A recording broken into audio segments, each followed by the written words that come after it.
Gus, you drink something other than water and milk, right? Yeah. I mean, I don't drink a lot of soda, but drink a little bit. What do you think of that, Spencer? How's he do it? He's an interesting guy. I guess, you're almost like the graybeard of this group now. I mean, Eric Miller's out, and I know Spencer's a year older than you, but do you feel like a leader? Yeah, I think kind of this spring, like kind of being one of the guys that has more playing experience that's out here this spring, kind of coming into a leader, being a little bit more vocal, and just kind of coming into that role. Even though I'm not that much older than some of the guys, but it's like kind of having playing experience, seeing stuff played, so kind of in that role a little bit. Have you been happy with your development? Are you where you could have thought you would envision yourself being when you came here out of Zionsville? Yeah, I think I'm right on par about what I thought. Like maybe exceeded a little bit, but I think I've kind of caught up to where I would have thought I've been. And I think last year I did well, and kind of this off season I think I've really hit a good stride in the weight room, getting a lot stronger. I think that's the kind of next step to the next progression.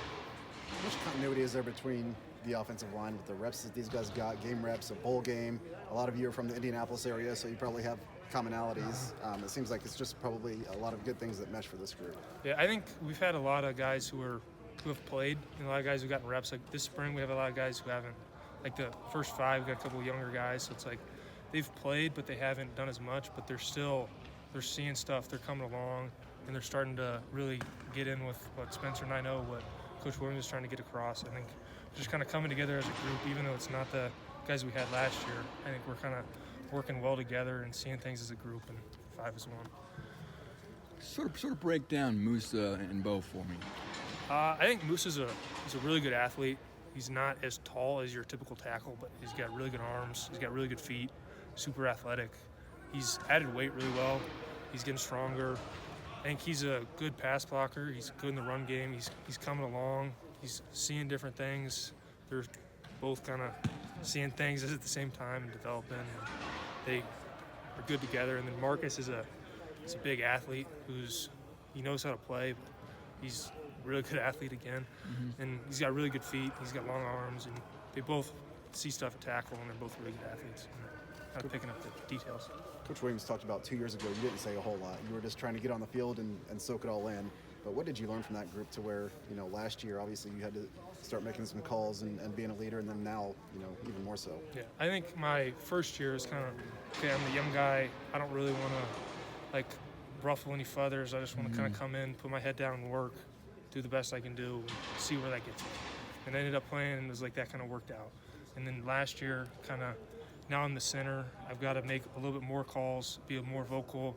And I think kind of towards the end of the year, I was like, okay, I feel comfortable doing this. I'm not the most outgoing person, but it's kind of like, okay, this is what I got to do. And now coming into that role as a leader, I think this year just even more, just being comfortable, uncomfortable. Like, okay, guys need this. I'm going to try and help guys through this. I'm going to try and do that. And just kind of lead through example is kind of more my style, but getting a little uncomfortable and being vocal. How important is it to you to be kind of a building block to get this program to, obviously a great year last year, but now you'd like to exceed that? I think Zionsville was the same way, where you see where they are now and you want to be like, I want to leave that place in much better position than when I came into it. Yeah, that's for sure. I think the Zionsville was okay. My senior year was the first year with the head coach. It was like, we're just going to try and work. We're going to try and do the best we can do. We won a 6A sectionals. It's that's great. And then last 2 years they made it to state, which is awesome. My brothers were on the team. Just great seeing okay, I did that, and then leaving the legacy and building on that. And I think here, that's part of the reason why I wanted to come close, somewhere where people knew who I was. I knew people who went here. Just kind of having a legacy of, okay, I came to somewhere close and I tried to build this program and try and take this program to the next step. And I think last year, and then trying to build on this for next year and just years going forward. What did you do for spring break? I just went back to Zionsville. I didn't do that much. No fun. Yeah.